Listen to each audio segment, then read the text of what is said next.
আমিবোৰ হোষ্টেল বাহিনী। ইয়াতে সলনি হয় অলেখ কাহিনী। কলেজ আৰু আমি দুয়োৰে অচিনাকি। দিনবোৰ তেনেই সৰল, আমাৰবোৰৰ প্ৰিয় নিশাৰ ৰাগিনী।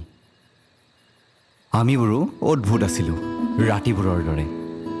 পাপনদাৰ সন্ধিয়া যেতিয়া নামে গানটো বাজি উঠিলেই মালৈ বৰকৈ মনত পৰে। সেই সময়ত তৰাবোৰেই আমাৰ লগৰী। পুৱতি নিশাও অবিৰত বাৰ্তালাপ মেঘৰ ফাকেৰে বিচাৰি। কেতিয়াবা আকৌ মাতাল অশ্লীল, হাতত জ্বলন্ত শিখা, ছবিত অৰ্ধনগ্ন মোহিনী। পাৰ হ'ল কত বিনিদ্ৰ ৰজনী। কৈশোৰৰ সেই হাঁহিবোৰ বহুত দূৰলৈ বিয়পি যায়, য'ত লুকাই থাকে কেমেষ্ট্ৰি লেবৰ 12 বাজি যোৱা এচিড ৰিয়েকশ্যনৰ বিননি।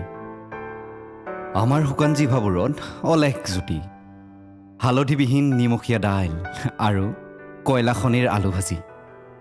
চয়াবিনৰ তৰকাৰীখন স্পেচিয়েল, য'ত ডুবি যাওঁ আমি মাংসৰ কণিকা বিচাৰি।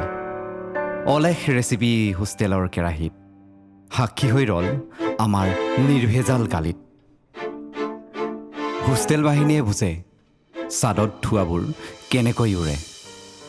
তাৰ মাজতে কতজনৰ কবিতা আৰু কতজনৰ প্ৰেয়সী হেৰুৱা গান বাজে।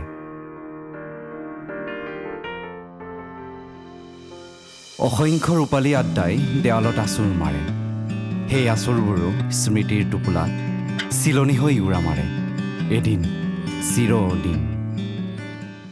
আমাৰ আড্ডাবোৰত নাহে পুষ্পলতা অথবা হেমলতাৰ বাতৰি। আমাৰ চিন্তাত দৌৰে অখৰিবোৰৰ গৃহহীন হোৱাৰ কাহিনী অথবা বব মাৰ্লিৰ জীৱনী। সস্তীয়া পাণ দোকানবোৰ আমাৰ চিনাকি, বাকীৰ খাতাত বাগৰে চুকৰ বিপণী। হোষ্টেল বাহিনীয়ে বুজে মাহৰ শেষত টকাৰ নাটনি। লেতেৰাবোৰ চাফ হ'বলৈ কেইবা মাহ বাগৰিব লাগে। কোনে কয় হোষ্টেল বাহিনী এলেহুৱা? যিদিনা হয় মাৰ পদাৰ্পণ, পৃথিৱীৰ সমস্ত কৰ্মীৰ যেন এটি কঠালিতে দৰ্শন, কলাৰ প্ৰদৰ্শন, কামৰ নিদৰ্শন। টেবুলত অংকিত সুখৰ চানেকিবোৰো ফাগুন প্ৰেয়সী ধূলিকণাৰ সতে বিলীন হয় এদিন বৰ্ষাৰ মৌচুমীত। যেনেদৰে কলিবোৰো ফুলৰ হেঁপাহত লুকাই পৰে বৃষ্টিত ফুলনিত।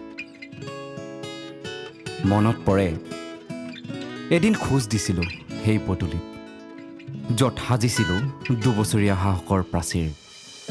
পথে পথে আওকাণ কৰি সুবিশাল মেঘৰ গাজনি, আৰু হৃদয়ত লিখি লৈছিলোঁ আমিবোৰ হোষ্টেল বাহিনী।